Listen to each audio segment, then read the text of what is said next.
Kathleen? We're rolling. That's good.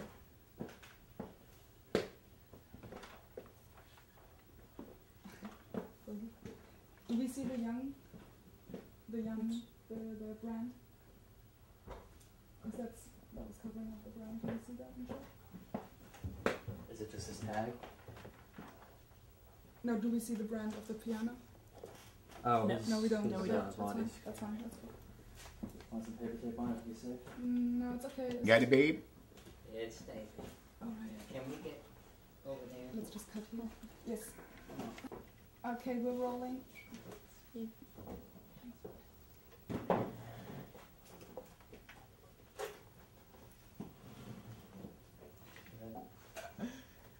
First of all, I'm really curious. Tell us, where does the name Frogman come from? It all started from my first recording, Ain't Got No Home.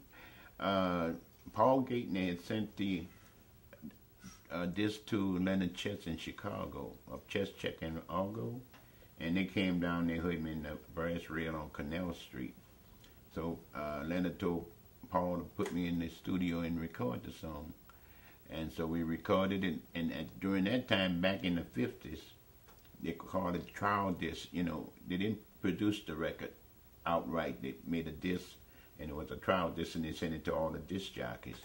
And they happened to send it to a disc jockey here by the name of Poppa Stoppa. And he was playing it, but they wanted him to play Troubles, Troubles. And he flipped it over.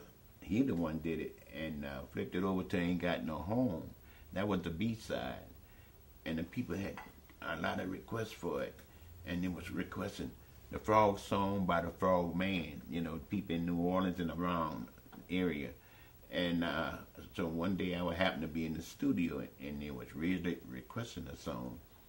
And Poppa Stoppa said, "You hear that?" They say, "Frogman, that's your name." And that's how I got my name, from Poppa Stoppa, way back in 1956. That's beautiful. So, tell us, what's your connection with the Dewdrop Inn? Well, during the 57, I went on the road, and the Dewdrop Inn was a club that all the musicians in New Orleans would go to. Even when the shows that come in town, like B.B. King, Art Prasad, and different one, Ray Charles, they would all go to the Dewdrop. That was the biggest nightclub in New Orleans for musicians. And so I happened to go there, not as frequently as the other guys, you know, because some of them was Dewdrop Stag, like Alan Toussaint, Cookie, and Catman, and these guys, Ray Tyler. They was the regulars, you know. And I would go there and be a guest, but I never did sing, you know. I think I sang maybe once or twice up there, but that wasn't my shot of singing without being paid. And I liked the restaurant in the back there, and you would eat, and then you would go in the front where the music was played, and they had a special MC, a hostess, and it was named Patsy Valdez, and they had had a stripper from Atlanta, and Miss B, Little B, and them, and it was real nice. It was a good show, you know, and I had a lot of friends, and even I had a guy from Chicago, and he hanged around there every day at the Dewdrop. So how often would you go to the Dewdrop normally? Maybe I would go, sometime I would go once a week, and maybe once a month, you know. But that was the hottest spot in New Orleans, the Dewdrop. Right there on LaSalle, right off Washington, between Louisiana Avenue. Why was it the hottest spot? Pardon? Why was it the hottest spot in town? Because the other clubs, they had dances, but the musician didn't like to go in those other places like the Dewdrop. The Dewdrop, you can eat, and then you can see a show, you know, and then you can meet a lot of your friends, and that was the best part. What did you eat there? Most of the people ate breakfast there, grits, egg, and hot sausages. That was my specialty. I heard about the red beans and rice as well. Oh yeah, the red bean and rice, right. But you see, I would go there after 12, so I would get the breakfast. And the guys that hang around there in the evening, they would get the red bean and rice. But his brother, Frank Pena, his brother in the back there, they had good cooks back there. So who was cooking again? His brother, one of the Pena's, you know, Frank Pena brother. Do you remember his name? Not his first name, but I know Frank though, and his wife, and his son Gerald Pena. Tell us about Frank. I mean, what kind of man was Frank? He was a music lover. He loved musician, and he helped a lot of musicians, like musician that was stranded, you know, and a lot of big time musician legends were stranded way back in the 50s and the 60s, and Frank Pena took them in, and he fed them, and he sent them on jobs, which the job didn't pay much, because I went on one job way down to Port Selfa, Sunrise, for $12, you know, and during that time, $12 was like $100, you know, and I know one big legend. He was down here in New Orleans for the longest, you know, because I saw him at the Frederick Douglass School when he was down here and working for Frank Pena, and then he went away from New Orleans and he took off with all that country music, and he just died, you know, just a while ago, about a couple of weeks ago, a month ago, and he was the greatest, because I love his music. So what do you mean by musicians who were stranded? Explain that to me. Well, a lot of musicians get down here. During that time, you had to pay your own transportation, your own hotel, and sometimes if you were late with a group, they would leave you, and sometimes they would fire you. So those who were in New Orleans and was fired or either left, they would go to the dewdrop, and they'd show to get a meal. You know, Frank Pena, he would give you a meal, you know, and he would get you a job, you know. It may not be much, but, you know, it'll pay your hotel bill of, what, $10, you know, and probably the hotel was about $2 a day then. So describe a typical day or evening for you at the Dewdrop Inn. What did you do? Mostly on a Saturday night I would go, or Sunday when I would go, and that's during the big time. And Patsy Valdez, on Halloween night, she would bring all the queens from all over New Orleans there, and they would put on a show, you know. They would call it a Queen Show, Patsy Valdez Show. Tell us about Patsy. What was he or she like? That's right. She, and he would get on the stage, and everybody, even Emma Thomas sang one of his songs. See, I'm going up on a mountain to face the rising sun. If I find a good man, I'm gonna give my man. Oh, and everybody would just crack up with Patsy, and she was known for that song. Yeah, hips shaking mama. That's fantastic. We can kind of, can you play another audio verse? And we have also another regular was Ray Tyler. He played up there a lot. I don't know if you heard of him, but he was a great musician. Hello.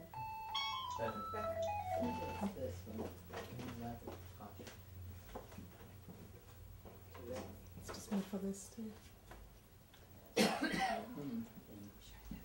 Okay. Could we take it off of the... How long are y'all going to be? I think if he moves a little bit, right, he's easily... You got it? Couldn't get it. No. Stop. So if he moves... It's going directly to your... Press 7-3 pound, and then it'll go direct to the phone. 7-3 pounds. Yeah, you got to pick up the phone though. Okay. It'll go directly here. Just Right. let the camera open. Star Can I ask you 7-3. this? Tell us again about Patsy, because we got interrupted. You got interrupted? Patsy was the star of the Dewdrop, you know. And Patsy on a Halloween night would bring all the queens in New Orleans. Excuse me. I'm sorry, ladies. I'm sorry. We can hear you, and we're recording the sound. I'm so sorry. Let's go outside. I'm sorry to do this. That's It's fine. just We're going to go outside. Okay, thank you. Phones with us. yeah, just sorry.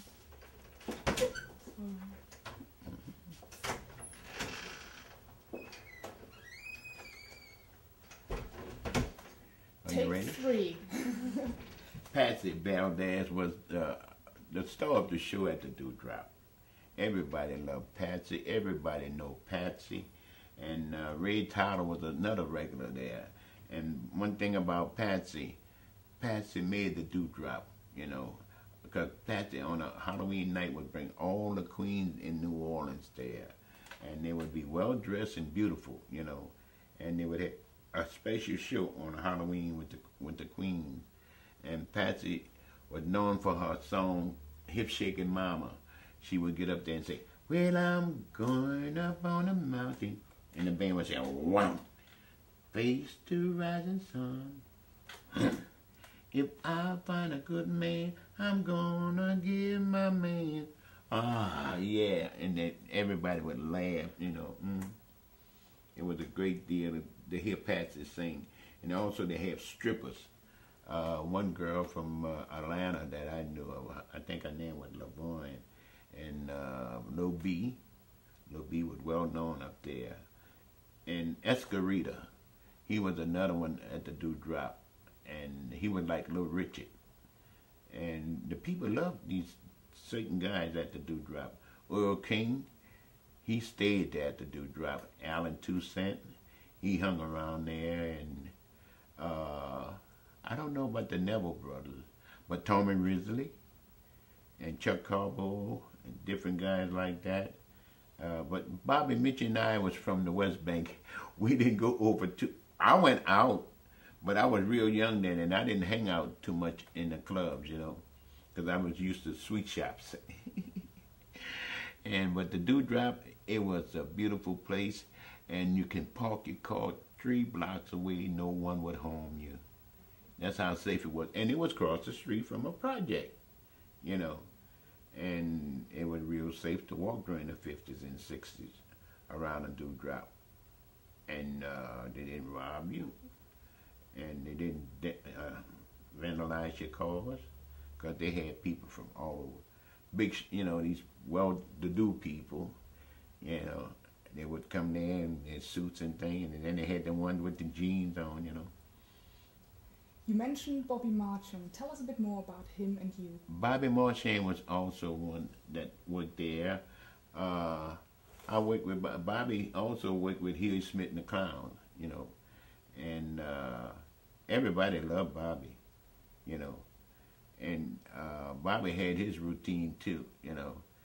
And the way he would present himself, everybody loved him. He had personality and everything. I worked with him in Baltimore at the Royal Theater, along with Huey Smith and the Clowns and Arnie Cato and Gilliam with the little dummy, you know, and Screaming Jay Hawkins. So what relationship did you have with Bobby Marchand? We recorded for the same company, Dial Record, in Nashville with Buddy Killen. And I did some of Bobby's songs, like Shake Your Money Maker and different things like that. And also on my performance back in the years, I did a song that Bobby did, one of his slow songs. I don't forgot the name of it right now, but it was a real nice song that he sang. And I'm still trying to think, might as well forget about it, but he had one song that I would do a regular, and I would change the words to it too. You mentioned also Allen Toussaint. Tell us about him and you. Oh, Allen Toussaint. I remember when he was living on Oidhart Street, I would go there. That's when Leonard Chess had sent me and put me with Allen Toussaint. He was living with his mother on Oidhart Street, and he would play the piano. And so Leonard Chess had him to be record my songs, you know, and he did a beautiful job on But I do all my recordings, you know, and I'll never forget him, you know. I have a lot of praise and honor, you know, toward Allen. I don't care what go on or what, Allen is my man.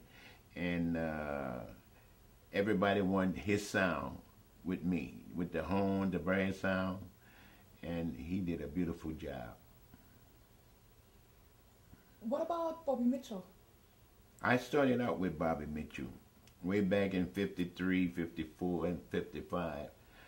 We was going to L.B. Landry High School together, and Mr. William Houston, he was the band director, and also the president at the Musician Union. And he put me, Gabriel, and Bouncing Charles Clark and them, he made up a band called the Toppers. And we used to go all the way to Parody and Gonzales, Sorrento, and all up in there and down Raceland. And I'm sorry, we just have to pause here. but Bobby Mitchell, you want to hear about Bobby Mitchell? Yeah, just Okay. the last collaboration. Bobby, he went to L.B. Landry High School, and he made "I'm Gonna Be a Wheel, Nothing Sweet as You" and many songs. And Mr. William Houston, he put a lot of the band members from L.B. Landry High School behind Bobby Mitchell, which was called the Toppers. And there was a guy named Gabriel Flemings. He would play trumpet and piano, and I was playing trombone and piano would alternate. And when Bobby couldn't make the jobs, I would sing, you know, and that's how I started really singing outright. And I never forget in Raceland at the Fun Pavilion, you had to sing every song that you played at the Fun Pavilion, you had to sing it twice.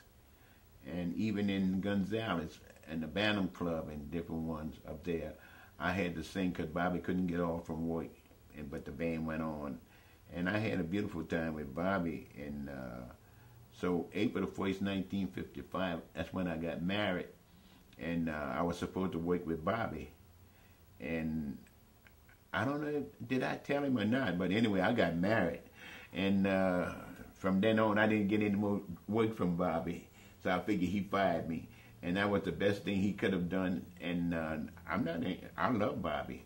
But that was in the plan, you know, God's plan, that I started on my own, you know. And that's how I became to be Frogman or Clarence Henry. Mm-hmm. Because if I was working with Bobby, I'd have been a sideman. So that was the turn of my career. Great. So, if you had to explain to us, what was the Dewdrop Inn famous for? The Dewdrop was famous for his music and the greeting and the meeting of all entertainers. You never know who you might meet. Illinois Jagged, Arthur Prysock, Sam Cooke, the local musician, Ray Charles, he stayed there. You know, Ray Charles stayed there a good while. And different ones, Charles Brown, Amos Milburn, guys like that, B.B. King, did I say it before? B.B. King, guys like that. They would all bring their bus. And at that time they had road shows, and they would, when they come to New Orleans or close around New Orleans, they would all go to the Dewdrop. Why the Dewdrop? It just was a place that everybody meet, and it was a well-known place, and then you can eat, you know. You can look at a show, and then you can go sit in the back and eat from Frank Peña's brother. But how did it generate this kind of status of, you know, being the most important club? How did it start? Well, it happened before I was able to go into the club. It happened way back in, I guess, in the 40s, you know. And a lot of the musicians, and this guy, Frank Peña, I don't think he was a musician, really. But he had a little hotel in the club, and he just had love, you know, open arm, and he was freely to the musician, you know. If you needed a nickel or dollar or whatever, you know, you can go to Frank Peña. And if you need a place to stay, he would set you in his place, you know, and you can stay there. And a lot of musicians owe him money, I know, because they stayed there for free. You already mentioned it a bit, but let's talk about it again. What kind of role did music play in those days? Music was great in those days. You had to tell a story. Every song you made told a story. If it didn't tell a story, you didn't record it. And and when you did like a hit recording, you had to come back with a cover up on that one, you know, and that's just like what I do. And I came back with You Always Hurt the One You Love. You had to get it back, you know. And I was gonna do I'm a Fool to Care after what I do, because Lennon Chess sent me this down here to learn the words and the music. And out of the clear blue sky, Joe Berry came out with it. I don't know how it happened. And so that's how we recorded You Always Hurt the One You Love. We flew Alan Toussaint up to Chicago along with me. And we recorded You Always Hurt the One You Love in Chicago. So considering the music, the club, what kind of atmosphere created all this? Well, I think New Orleans at that time was a real music town, you know. Everybody would come down here for the New Orleans sound, because we had the music sound, and Dixieland, rock and roll, blues, everything came out of New Orleans. And then the next thing I knew,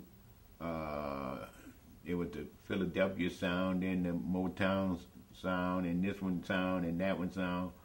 But New Orleans is the backbone of all sounds.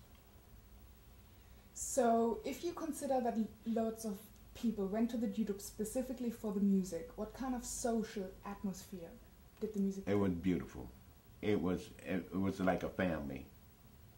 We didn't have no fights, no killing or nothing. Everybody was like a family in the Dewdrop. Everybody knew each other, and everybody was welcome. Why was that? It just was the Dewdrop. That's the way the Dewdrop is. Mm-hmm. Which you said everyone was welcome. Right. Which leads into it was segregated New Orleans. Dewdrop was not segregated. Patsy had white females, you know. And if a group had a white person with him, he could come in. It was you couldn't come in, and he didn't have to worry about being hassled or people being ugly to him. All he did was join in with the people. That's it. So how did you feel about white folks coming to the club? I had no dislike or like, you know. They were welcome to me, you know. Because since 1955, that's all I dealt with, you know. But there were also arrests, we heard? Arrests? Yeah, and white people got arrested? No, I didn't hear about that. No, I don't know who said that. Because everybody was welcome in that Dewdrop. And Frank Panier was a man that he would stop policemen, or the policemen didn't freak him his place. You know, he didn't bust, you know, like during that time they would bust in your bar. You know, Frank Panier would stop them. Do you recall a white agent for recording artists called Jim Russell? Oh, Jim, yeah. All the musicians in New Orleans know Jim Russell. He used to have us to play the CYO clubs on Tulane Avenue, him and Poppa Stoppa and a lot of other ones, you know. And he's got a record shop up on Magazine Street. Yeah, we never forget Jim Russell. What did he do for the musicians at the time? He gave a lot of work, you know. I know record hops. And a lot of musicians know Jim Russell, and they recognize him and they respect him a lot. Where does the respect come from? Because he was nice. Because he didn't mess over you. You know, if he give you $5, it was $5. If it was $10, he give you $10. If it was nothing, it was nothing. But he always had a smile. He never had a frown. He never had to cuss you, or you didn't have to do anything. You know, that was Jim Russell, always with a smile. Wasn't it weird to have a white agent for African American? No. And we didn't play that. I really didn't play racial, because I don't like that racial stuff. Either side, black or white, I don't like racial. I'm a human being, and everybody's a human being. At my home, you're welcome, white or black. As long as you carry yourself like a gentleman or a lady. You know, when you carry yourself bad, you got to get out my house and get out fast. You know, and when you act like a man or a lady, you can stay in my house and look around my house. but don't take nothing. Sounds like the D-drop in, huh? Right. Just so we've got it recorded, what kind of music was played at the D-drop in? Jazz, blues, you know, and rock and roll. Mm-hmm. Rock and roll? Yeah, we didn't have no country singers up there now. But if one came up there, he can sing it, they'll play it. Because they had pros, they had musicians that can play any kind of music. How do you recall the interior of the D-drop in? Can you tell us what it looked like? The stage was over like this way. The front door would, you would come in the front door and the stage would be there and the bar would be here and the tables and chairs would be here. And then you have in the back, it's the restaurant right on this side and they have tables back there where you could eat at. What did the tables look like? Was there a lot of... No, there was regular tables, a table of 4, you know, unless you put them together, but it was table of 4 and the chairs was comfortable. Any decorations in the venue? Well, not really, you know, just the wall, you know, the wall was real pretty. Just wondering, because neither one of us has been there in those times, so Right. we're just trying to get a feel for that.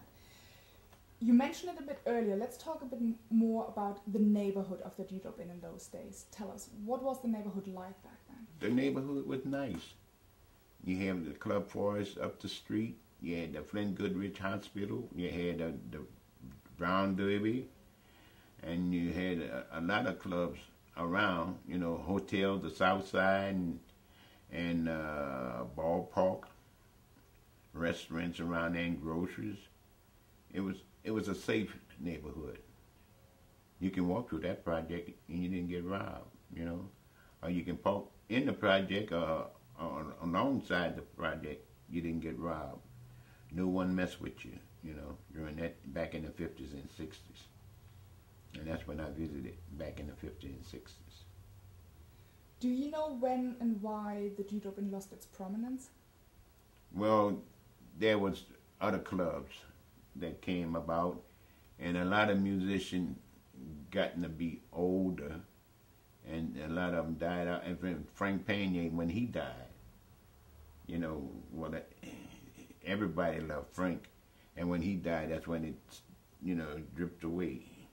But they never forget, a lot of entertainers would never forget the dewdrop, because the dewdrop is the stardom of all entertainers in New Orleans. Some people say it was actually a training ground for a lot of... Right. It was a training ground for, just like in New York. New York, I have a place, I don't forget what name of it, somewhere on Broadway and 7th Avenue, around 70 or 75th or something around, but I know it's on 7th Avenue or either Broadway, that the musician all freaking this place. All the musicians in New York would go there. If you want to meet a musician or a booking agent, you go right to this club. And that's where he was with the dewdrop. Dewdrop was the same thing. And then Mason started having a strip after Frank Panier died. Then Proust started having a club downtown, you know, and people would go there. Mm-hmm. Some people argue that the British invasion of music invasion had something to do with the decline. No, because that's a different kind of music that was played at the dewdrop. Now, Bourbon Street, yeah, because I was on Bourbon Street when it invaded Bourbon Street. And we had a hard time in New Orleans. But back in the time, there was Calypso. Calypso did the same thing. When Nash came out with that Calypso, it killed the music for about a few months or a year or so. And then with the British, that Longhair and thing like that, that killed us on Bourbon Street. But guess what? We came back because the rock and roll and the swamp pop that I sing, it will always be here. So why do you say it? Why do you say it killed you, or what killed you? Well, a lot of people was going for this Longhair stuff, you know, this Beatles stuff music. But the Longhair music was nothing but rhythm and blues. Chuck Berry, B.B. King, you know, and mostly Chuck Berry. So but they just put it in a different style with more guitars. See, a long time ago we had sax. Sax was the main, you know. But now when the British came through here, it was nothing but guitars. Everybody wanted to play guitar. And before, when I was going to school, everybody wanted to play a sax. That's weird. Because in one article I read that the British invasion quite affected you as an artist, as a musician. No. It didn't? It didn't affect me. You know, it affected down on Bourbon Street. It kind of taken away from rock and roll down there, but I still worked down there. And one guy was trying to push the Longhair music down there. He went on Bourbon Street for a while, but he kicked it off right away, you know, because Bourbon Street is Dixieland and rock and roll. And now they got a lot of T-shirt shops. Oh, yes. Do you know the neighborhood of the Dewdrop Inn as it is now?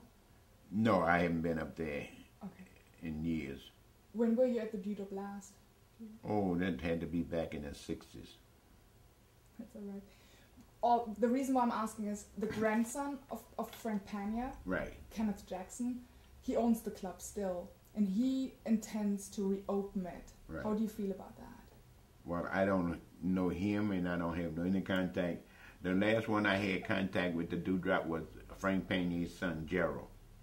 Gerald Panier, and he also was a school teacher on the West Bank here. And he and I got to be good friends. Mm-hmm. But if the Dewdrop got reopened, how do you feel about that? Well, Dewdrop is not really my type of club. It may be like a blues singer and a stripper or something like that, you know. Maybe Irma Thomas, maybe, you know, but say like Fats and I and Little Richard or somebody like that, the Dewdrop is not really our kind of club, because the people that frequent the Dewdrops, they like that stumped down, low down, dirty blues. And sometimes that dirty, no good blues sound good. Would you go nonetheless and be curious about it? And I don't go any clubs anymore. You wouldn't believe, during my years, I used to open clubs and close clubs and go from all over the city to different clubs. And I mean, in the neighborhood, I didn't think about bad or good neighborhood. I went down in the night ward to a club, you know, all over town in clubs. But over the last 14 years, I would say, so I haven't frequent club, you know. Is there anything else I forgot asking you about the Dewdrop? Is there anything else you'd like to share with us? That's it. That's it? Mm-hmm. What I'll do is, I'll just show you a few photos Right. I have of the Dewdrop from former times.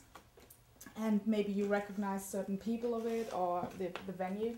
I was trying to see about my glasses. Oh, okay, we'll get your glasses. They had a pair over here somewhere.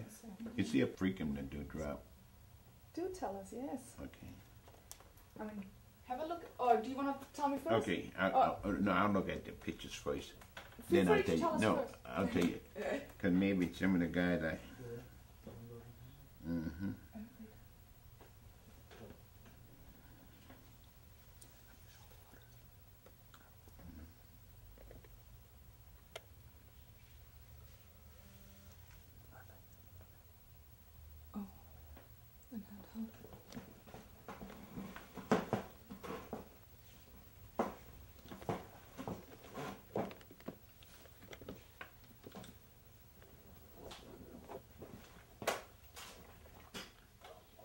This is not the original I mean, it's the Dewdrop, but these not the people that frequent the Dewdrop during the time. This is a modern Dewdrop. What is that? Modern time, you know. This here, you know, these people are modern. They're not the old ones, you know. So Now, some of the musician was old, but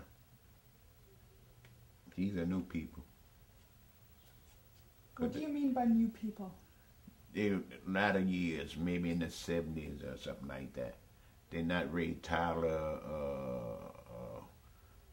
Hungry, different musicians like Dave Bartholomew or Paul Gayten, freaking the place, you know, things like that. But these are young people, and Patsy Valdez was the one, you know, and Lil B was the non-stripper. But these are new strippers here. And comedian Patsy was the real hostess, you know. So whoever gave you these pictures, this is modern. Okay. It's not the original back in the 50s and the 60s. Okay. Let's talk a bit about your frogs. I was told one of those frogs is the original frog. Is the that original correct? frog is Mr. Algo. And that's Mr. Algo right there. I bought that in New York on 5th Avenue. Not 5th Avenue, Broadway, somewhere around Broadway or 7th Avenue. And I bought so many and gave so many away. And when I went back about a year or so looking for the place, it looked like the place had them shrunk and disappeared, you know. And I couldn't find the frogs like that anymore. But I bought it in New York in 1961. Show us Mr. Algo. Mr. Algo. Algo. Take him down.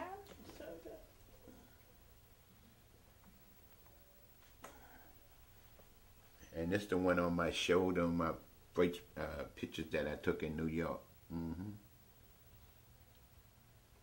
I had someone to dress it up, you know, back like it was. Can you grab some cutaways of Mr. Algo?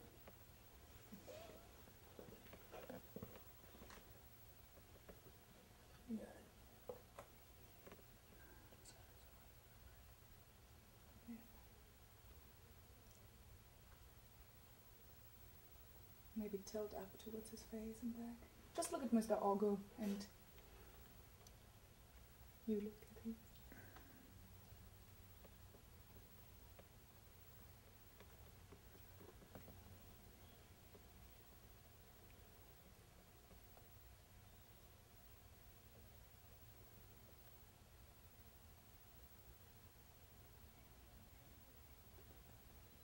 Just wave again.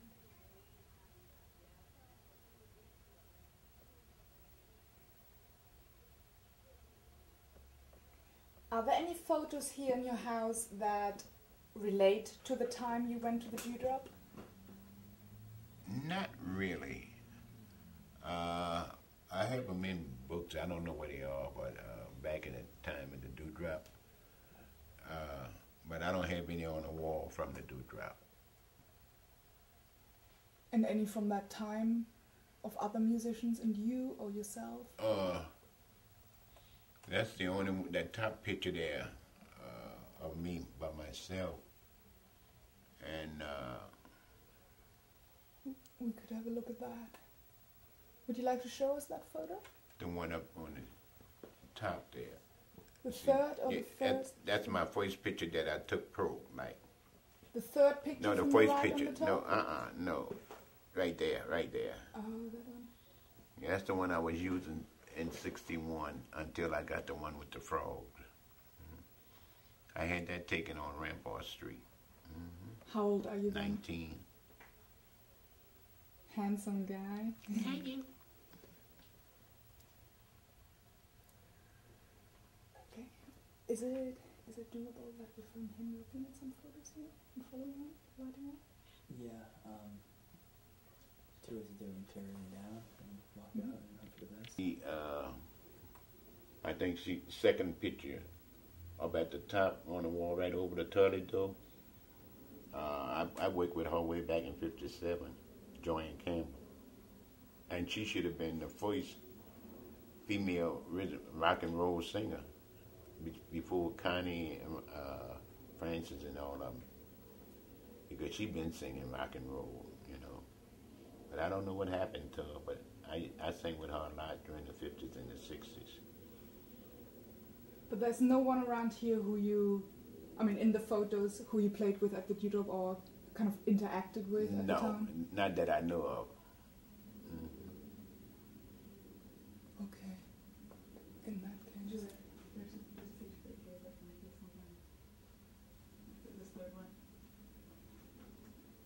seen that photograph? Can you see that? Which one? The one underneath, like this one right At the here, you see that Beatles. one? At the Beatles. We was at the airport in '64, waiting for the plane. We had a private plane in '64, DC-3.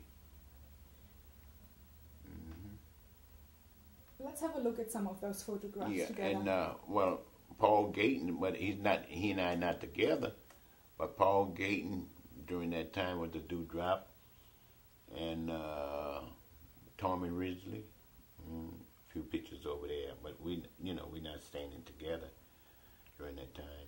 Shall we have a look? Yeah. Yeah, come. What are you turning down? Sorry. Okay. There's two houses in the back. No, too. I'm just trying to think what The man wants me to buy that, And that was her. and I don't want your money. I didn't know anything about property. Right, I was young. exactly. And I told the man, I want him from my house clear. I don't want that, but they had a lot of trees.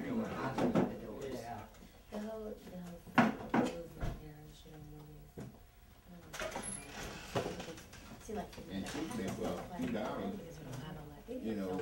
I could have had the trees cut. But they're filming more and more and more in the city, they really are. Well, that's their mistake, because the one that's gonna be done in June, they're gonna use the local workers here. Well, that's to do it. And still have your posters up over Who's there. I was wondering, I ran by there this morning to see whether they had found my phone, and there's still one outside. and our When you production. come in the front door, and Okay. there's still one back there. Did they find the So phone? use them. Are you working with Lyft? No, not with Lyft. But now Lyft did No. do some things I don't here. care about the And they're phone, okay. it's Right. my Mhm. numbers that I've got And in Lyft could have there. been Oh. involved, but you know. And sometimes we out of the, I don't know if it was a hurry or what. But I put her on, and when That girl, did you see the national I got in anthem? the street. I didn't see the national, Oh, but I saw the two little girls. The two, I dropped those the, two sisters. Yeah. And I didn't get to see them, And I had to go little in kids the found back. it. I And- know, but I they wouldn't heard give it them. to me. I said, oh my God, They her knew voice, it they was said my she's phone. 5 years old. And she was And great. Fox So when I told went me got about another it. phone, Uh-huh. And that's when it came out. really. That'd be great. You pin up to the tilt up to the front. Right. Appreciate that. Pin left. Oh yeah, everything's real fine. Oh, there I am. Hey. That's not me, that's a window. 68. Yeah. No, he called me first. Yeah. Why you put you no boy gay? She's a woman. 10 seconds. Oh, excuse me. I switch sometimes too, you know. If I knew he was gonna call, then it Which one? Oh, Antoine. You know, years when I was back in high school. Yeah, and what his name? Antelope. I remember him. But I don't know what they do. I don't know what they do. Did anyone go to music like that? No.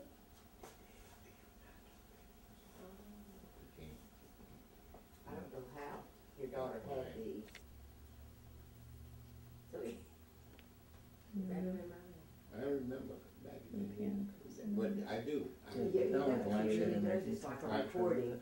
You know why you give so many of these things? And the same It's like- thing. I say the same But thing. it's the same script, he You know, knows it by heart. When you tell a lie, you got to tell another. Right. Right. But I the tell truth, and you have No no problem. problem. Exactly. Telling that lie, you got Right. to remember what you're Right. telling. Right. Exactly. But all I can remember myself as a kid, maybe about 3 years old, maybe 2, was on a little red. I got 2 of them back in the back there. You ready? The tricycle.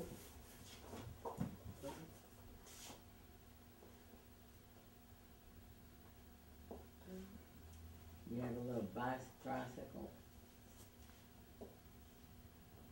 That's what I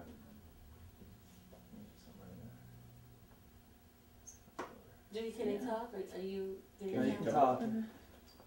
Let me pan back for the rooms. You got the sound You on? want to close the front door? Yes, let's do Can we close the front door for 1 second? Close it. Front door. Thank you. Step back left.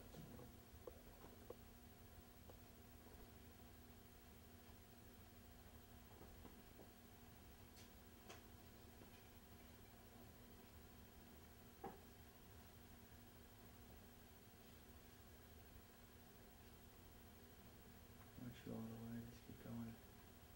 Hit the back. They got a picture of me when I was young now. Excuse me? Julia? They got a picture of me when I was young.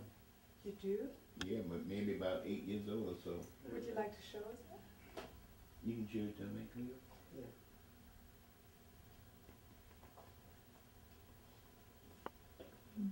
Wow.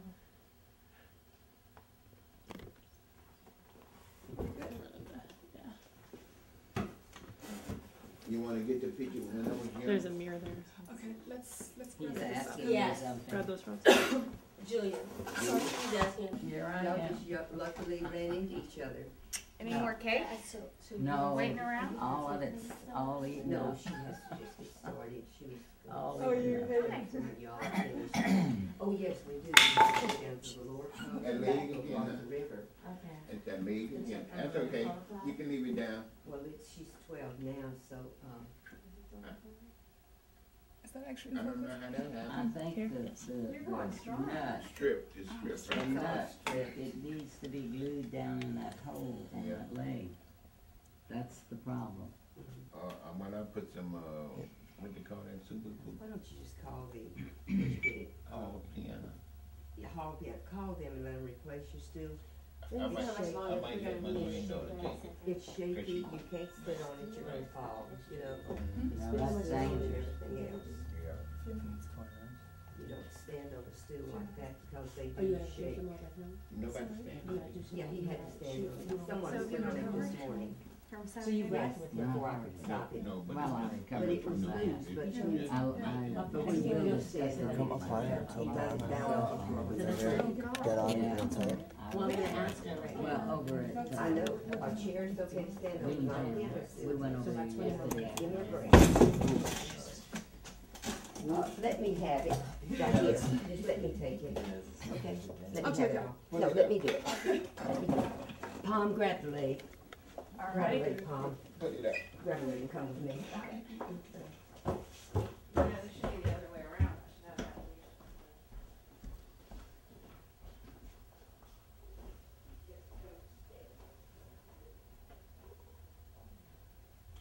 You gotta try to loose.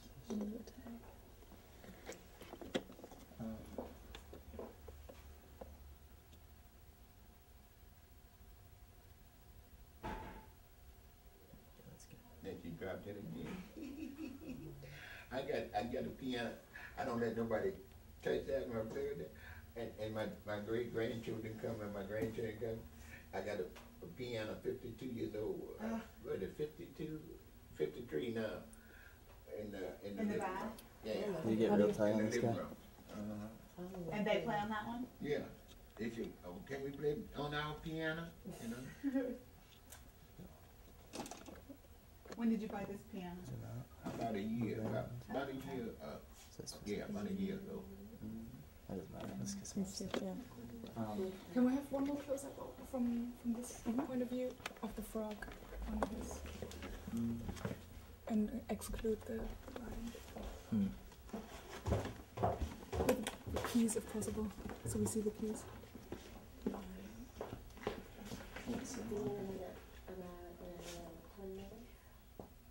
We need all afternoon. We've got to make stops along here for the video. We've got to go across the river. Okay. So how much time do you need? Can We you see? need another 10 more minutes. 10 more minutes. Don't get too much of Okay. it on. About 10 more Okay, minutes. 10 Three minutes. Clenching a Yeah, little bit. okay, you through? You're ready? Yeah. Well, no, he's ready. Okay. He's ready and I'm ready to roll. Okay. So if you need to talk to him, why don't you ask him some questions or whatever? I don't like to travel from traffic. No, and I've got some. Doors be open and my front door open. And You keep just them sold outside. it this morning? No, I sold it maybe about a year ago. Oh, That's, you know, Things. it was just sitting in the yard. And the guy had dogs, and because the dog, the big Yeah. I haven't he would not go in the kennel. And I had a big old dog house, he wouldn't go in the dog house. You know? I do too. She's really enjoyed being But, with me though. like I say, And everything. now this one probably won't Absolutely. go in the house either. Yeah. Cause I let him roam the whole yard. But I wait till he March and you know. Sure. And she Yeah. has a People- sister, but her sister's Yeah, sister, so they'll it's her take brother. 'em. But One we time I had a always said we were poodle and he sisters. got I out don't in have the a street. sister. And Right, the people right, stopped the car and So- put him in the car. So when you A can poodle. choose one, that makes it even better. And you could run outside, huh? Yeah. And then they took off. And but a great day I had, No. when I cut the grass across the street, he's coming in. Once you get tired Or of he it, sit on the lawn out here. He come out the gate and they down there. You got a good one of that? Finally got let's try to just eliminate those states a little bit. Yeah. Start mixing it in the break. There's those pictures that you can't set Can you the zoom big in? cross down. So you get that. It does that. You know what? Yeah. You know the frog, Yeah. you know, but it's focused out. Yeah. I mean, so that's, Right. you know, that's, I think it's frogs. I Right. love frogs too. You need to take that tag off of him.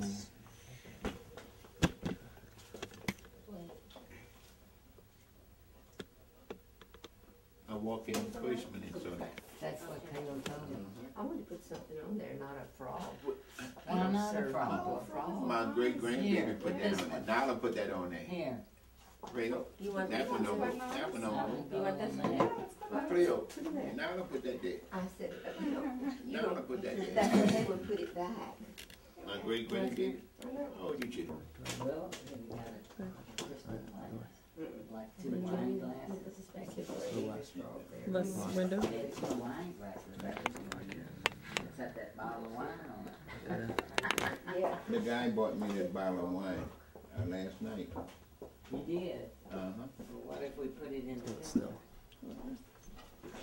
Oh, yeah, that's nice, yeah. and then to put two wine glasses there? How's that? Yeah. Is that okay? Mm-hmm. And he's serving the wine. Get this. Out the way. That'll be neat, huh? Yeah. Here, I have a bottle of wine. Oh, Is that a sharp no, wine? I couldn't find any. I don't know Just go what's in take Do it. you have some sharp wine glasses? Yeah. Let me look for 'em. It might be on that shelf there. Right there by the glass door. You know, I never thought about that. I put frogs and everything. I even put Rachel.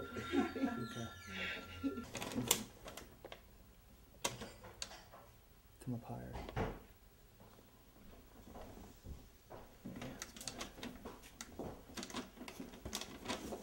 Your mom go back to your area? She actually serves in church yesterday morning at 7:30. She was gone. This evening, you want to hang out? Show all the I time. left my schedule up. I owe you two some cocktails. No, why don't you, I was gonna say, why don't you, when we finish, then you go home with me, and we'll go and have dinner, we'll go to Gilligan's Island. That sounds good. That sounds great. And we'll just go home and tell Tookie and Larry that's how the ball bounces. Oh, yeah. Yes, I had to call Tookie, because Cleo wasn't feeling well yesterday, so they didn't go gamble with us. And, I said, well, let me call him. How's the exposure on that? 290. Open it up more. I'm asking. I Oh, can't see okay. it. No, I thought it was. I thought it was okay. Can we do that again? Not Reggie Hall. I'm in the back. Carol Hall. Carol Hall. Yeah. You were there. I'm gonna see, Easton's gonna see. Huh? You're not singing. Remember that picture in the background? He's around. I'm glad it's so He's trying to. I Down? don't think so, man. I was like, I hope you put a roof on. You can put the roof back on it. Unless they change the whole Only thing. thing, no, only thing you can do is make a new Zimmer. I'm sorry. I think she got it. Yeah. That would be interesting. Tour buses. go back to it today. It's gonna be like And, 7 you hours. would let me go to college. But that's what he'll Go know. me, you know. It would just be something he can sit and Come look up at a little and bit. get tired of. Did you see? Well, what we did is my mom, I think you saw her on the stage. Yes, I did So that's see, gonna yes. be stationary. Right, And I was all over, so he's gonna have two perspectives. One DVD will just be, right, right. maybe, And, the gentleman that was doing the, them, you know, for Fox, that was for the archives. Fox, he said, well, the archives. We mentioned it was great. Complete one. What Fox is wanting to from the state of Louisiana, all of the culture, music, and hopefully one day we'll have a museum. Can you get real tight? You guys see me? No.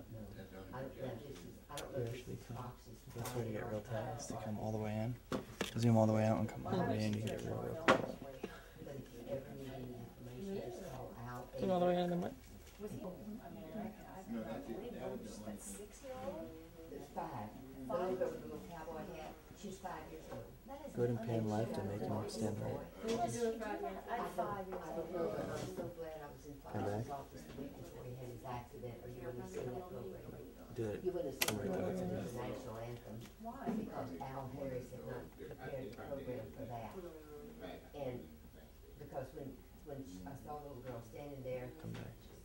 Al mentioned her name, I said, "You're the young lady that does the national anthem," and I could tell her, she Not too said, bad. yes. He was so proud. He was there taking all the photographs, and he said, I don't know how this happened, but I'm spending all my money traveling around following my daughter around Right. taking pictures of her. Yeah, well, he told me I was walking there, he said, "You know, he said, I think I've seen you somewhere before." I said, "Well, Yeah. we were at the fundraiser for Fox at the House of Blues." He said, "Well, that was probably it, But he because works the there. parents go with We shot there the yesterday. children, of course, and to get He may not those be children in president. Boomtown, I know Kuru. well, it was my idea to have the cavalcade down. And it was I asked somebody Fox who was if he just could very have the date for playing this. Prince Right. Henry Day. He said, "I had to talk to him." He said, "Well, you just need to talk to me." And I said, "He said, is anything else you want?" I said, "We get to want you and the cavalcade to perform before him." He said, "Well, here's the deal." He said, "That's what you want? You want me there?" I said, "Yeah." He said, "I love it."